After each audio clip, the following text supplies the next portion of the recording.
And the panel today is called Unheard Invitations.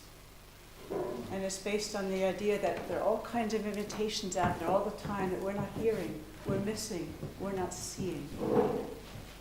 And I thought I would speak about animals because that's who I live with. And Maya is going to speak about plants. And John's going to speak about the earth. And Mamta is going to speak about what can we do. There are many things we can do, but she has one particular area called Earth Law. So, from my point of view, there's incredible richness and beauty and companionship out there for us if we are able to attend to it. And mostly we don't. We're too busy, we're distracted, we're worried, and I'm not sure we're taught how to tune. And that's what we're going to need to have to do. We're so human-focused, we're missing around us the beauty and the companionship. If I had to choose any one word, it would be companionship, even though beauty would be a very close second. I talked a little earlier, we need never be lonely. There's life wanting to connect with us all the time. John will speak to that a little bit. So I'm going to be talking about animals in theory, but it isn't really animals I'm speaking about. It's about us.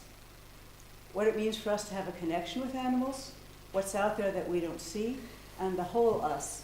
Because if we expand our sense of community to include all life, we wouldn't have any environmental issues because we'd be considering all life. And we do make an error, all of us. It's natural in our wiring to be very focused on us and humans. But it's a mistake because we miss the beauty and we miss the larger wisdom that's available to us if we attend to the expanded sense of community that includes all life. For myself, my own background was in science, pretty hardcore science. And I don't really like believing things just because I want to.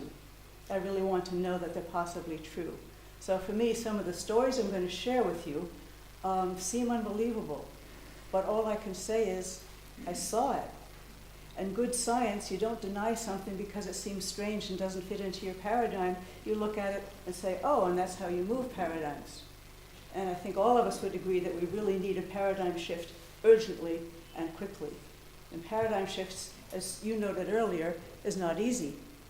It's not easy for us, but that's what we need. So I'm going to share some stories with you. Just to let you know, setting, this is where I live. Grand Teton National Park there. That wolf is Earthfire. And that's where I write. Oops, why is it going backwards? We have a yurt where we hold retreats. That's the inside of the yurt. That's Bernie Krause, if anyone knows him. Well worth your getting to know. Nobel Prize winning research on vibrations and sound and how everything comes from vibrations into existence in the natural world. So this is Thunder. He was about 17 years old this time.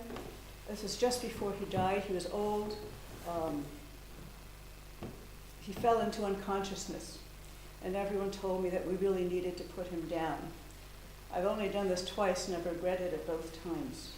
So he's sitting here in our wildlife garden, far away in enclosures because they can't always run free are 30 wolves, and they cannot see him and they cannot hear him. And he was, at this point, unconscious but not yet passed away, and he was hanging on because he was so strong. So I called the vet came, kneeled down next to him, put the stethoscope on his heart, and listened, and then gave him the shot. And he passed away almost immediately. And the absolute millisecond that he passed away, all 30 of our wolves gave a deep, grieving howl. How did they know? They couldn't see, they couldn't hear, they knew nothing. What does that mean? Our vet who was a meat and potatoes kind of guy and doesn't believe in any of this stuff, stood up. He was pale. What's happening? Did you feed him? No. He did give us a donation for the first time ever after that, though. So it had an impact. So that's thunder.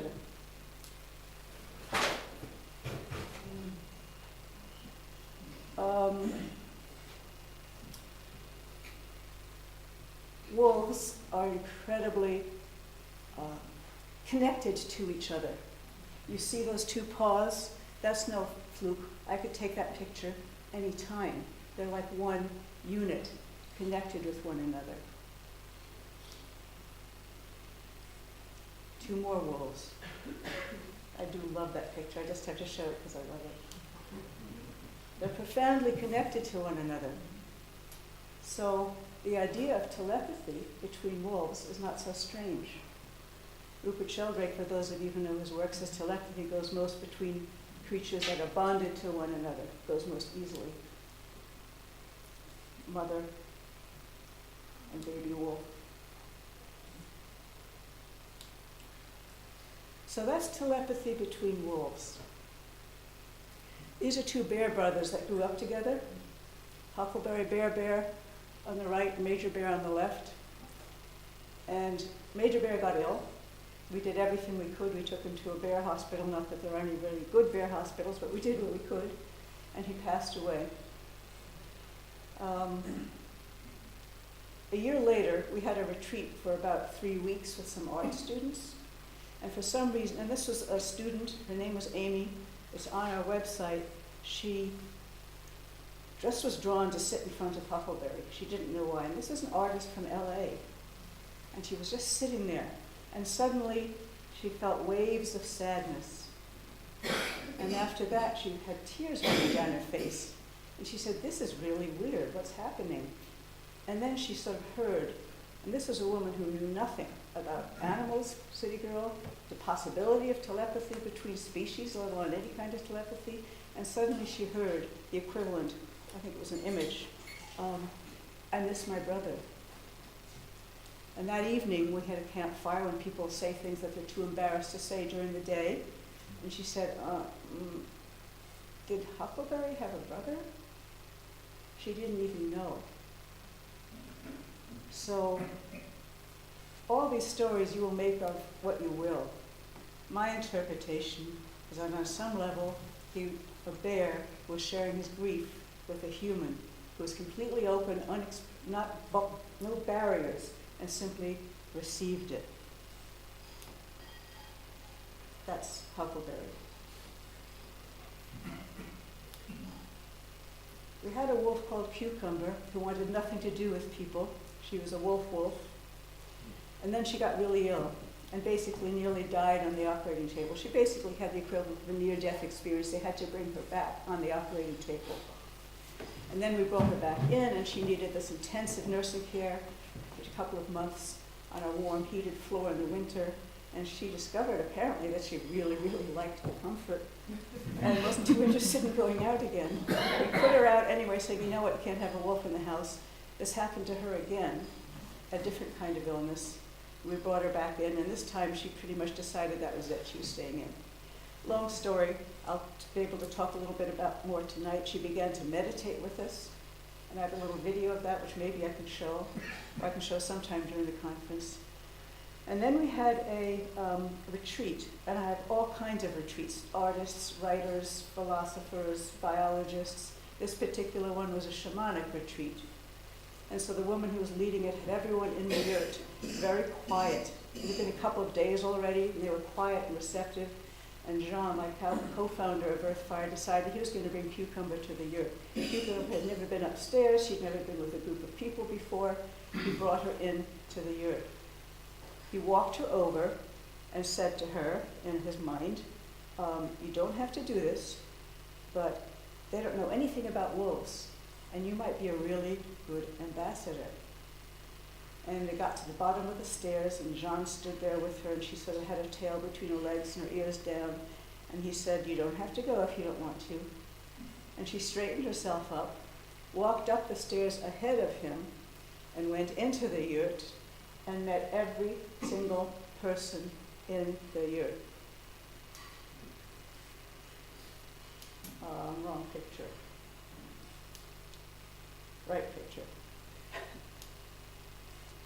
So she did this with every single person in the yurt. And then she went up to the woman, Rose, who was convening the shamanic retreat. And basically, Rose was sitting there, and Cucumber went up to her and stood there, and Rose heard, "Oh, there you are," because Rose's work is to build a bridge between humans and animals. She does it through shamanic ceremony. And said, no, Rose heard nothing from Jean, but basically she told us what she heard was, "I want to be the best ambassador I can be." No, telepathically, not words. She had no idea that that's just what John had said to her.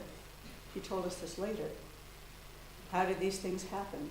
After that, Cucumber lived quite a few years and was just always wanting to greet people. This was a wolf that had nothing to do with people before, whether it was the near-death experience, whether it was a meditation, I don't know. I only know that something had pierced the veil between species.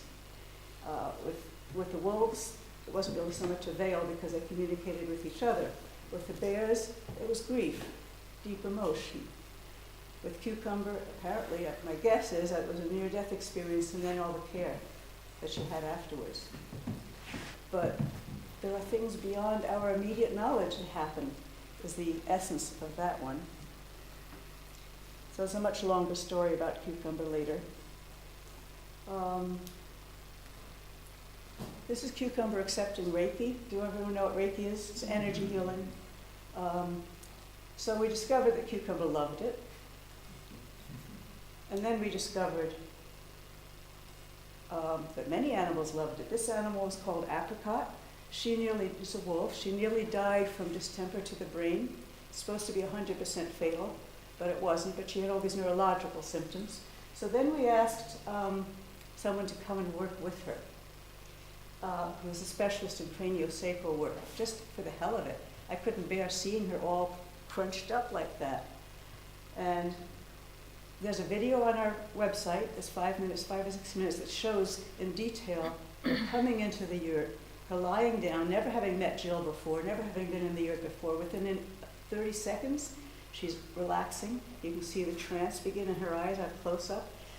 You can see her go like this. You can see her beginning to accept the healing.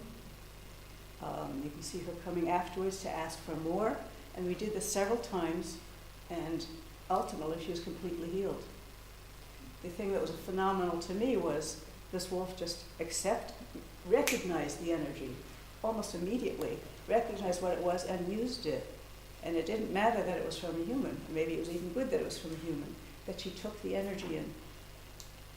I put this next slide up just to show the medical records. Because many of these stories, I have medical records that back it up of what was wrong with the animal, what happened.